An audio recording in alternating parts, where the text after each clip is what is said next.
سورہ زمر کی آیت نمبر 64-64 قل، اے محبوب آپ فرمائیے، افغیر اللہ تأمرونی اعبد ایھا الجاہلون، اے جاہلوں تم مجھے حکم دیتے ہو کہ میں اللہ کو چھوڑ کر بتوں کو پوجوں؟ ایسا ہرگز نہیں ہو سکتا۔ وَلَقَدْ أُوحِيَ إِلَيْكَ، اور بے شک آپ کی طرف وحی کی گئی، وَإِلَى الَّذِينَ مِنْ قَبْلِكَ، اور آپ سے پہلے لوگوں کی طرف وحی کی گئی، اور وہ وحی کیا تھی؟ لَإِنْ أَشْرَكْتَ، اے لوگوں، اے سننے والے، اگر تو نے شرک کیا، اللہ کے مد مقابل کسی کو ٹھہرایا، کسی کو معبود سمجھا، کسی کو الہ سمجھا، کسی کو خدا سمجھا، لَيَحْبَطَنَّ عَمَلُكَ، ضرور بضرور تیرے اعمال برباد ہو جائیں گے۔ تو فلاحی اور رفاہی کام، غریبوں کی ہمدردی، یہ کوئی کام نہیں آئے گا۔ اگر ایمان نہیں تو ایمان کے بغیر تمام نیکیاں بیکار ہیں۔ وَلَتَكُونَنَّ مِنَ الْخَاسِرِينَ، اور تم ضرور بضرور نقصان اٹھانے والوں میں سے ہو جاؤ گے۔ بَلِ اللَّهَ فَاعْبُدْ، بلکہ تم صرف اللہ ہی کی عبادت کرو۔ وَكُن مِّنَ الشَّاكِرِينَ، اور شکر گزار لوگوں میں سے ہو جاؤ۔ ہم ایک جملہ کہتے ہیں، یا اللہ تیرا شکر ہے، الحمدللہ کہہ دیتے ہیں، اور عام طور پہ لوگوں کا ذہن یہ ہے کہ ہم نے ایک دفعہ الحمدللہ کہہ دیا، یا اللہ تیرا شکر ہے کہہ دیا تو ہم نے شکر کا حق ادا کر لیا۔ عام طور پر لوگوں کے ذہن یہی ہے۔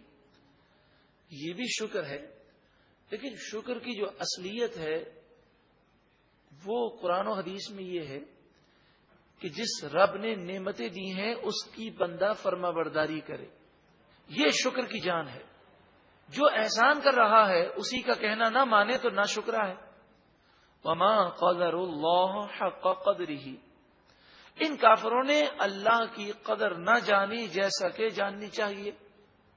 انہوں نے کہا کہ اتنی بڑی کائنات اللہ نے بنا تو لی، نعوذ باللہ من ذالک، اب وہ چلا نہیں سکتا، تو اس نے اپنے نظام کو ڈیوائیڈ کیا اور ہمارے ان بتوں کو الگ الگ نظام دیا۔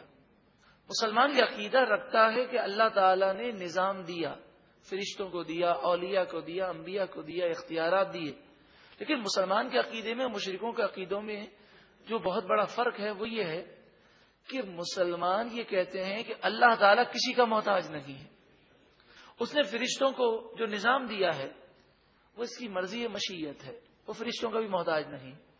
اور کافر یہ کہتے ہیں کہ ہمارے بتوں کو نظام دیا، ایک تو جھوٹ بولتے ہیں، اور دوسرا یہ کہتے ہیں اس لیے یہ نظام دیا کہ اللہ تعالیٰ اتنی بڑی کائنات کو چلا نہیں سکتا، اللہ تعالیٰ کو وہ عاجز اور بے بس سمجھتے ہیں۔ وما قدر اللہ حق قدرہ، ان کافروں نے اللہ کی قدر اور اللہ کی عظمت کو نہ جانا جیسا کہ جاننا چاہیے تھا۔ والارض جميعا قبضته یوم القیامت والسماوات مطویات بیمینہ، کل بروز قیامت اللہ تعالی تمام زمینوں، تمام آسمانوں کو اپنی قدرت سے سمیٹ لے گا، اور یہ زمین و آسمان فنا ہو جائیں گے۔ وہ سب کچھ کرنے پر قادر ہے۔ سبحانہ، پاکی ہے اسی کو، وتعالی عما یشرکون، وہ جو شرک کرتے ہیں، یعنی جن بتوں کو وہ خدا کے برابر ٹھہراتے ہیں، انہیں خدا سمجھتے ہیں، الہ سمجھتے ہیں، معبود سمجھتے ہیں، اللہ تعالیٰ ان تمام باتوں سے پاک ہے، بلند و بالا ہے۔ اب قیامت کی ہولناکیوں کا ذکر ہے۔ وَنُفِخَ فِي الصُّورِ، سور میں پھونکا جائے گا، یعنی پہلی سور پھونکی جائے گی۔ فَصَعِقَ، پس بے ہوش ہو جائیں گے، مر جائیں گے۔ مَن فِي السَّمَاوَاتِ وَمَن فِي الْأَرْضِ، جو بھی آسمانوں میں ہے اور جو بھی زمین میں ہے، سب کو فنا ہے، سب کو موت ہے۔ اِلَّا مَن شَاءَ اللَّهُ، مگر جسے اللہ چاہے، اسے اس وقت موت سے محفوظ رکھے گا۔ اس سے کیا مراد ہے کہ آسمان و زمین میں جو کچھ بھی ہے سب کو پہلی سور پر فنا ہونا ہے، مگر جسے اللہ تعالی چاہے، یعنی جسے اللہ تعالی بچائے گا، اسے موت نہیں آئے گی۔ تو فرمایا اس سے مراد جنت اور جنت کی تمام چیزیں ہیں، اور قیامت کی اس ہولناکی کے وقت جنت پر کوئی اثر نہیں ہوگا۔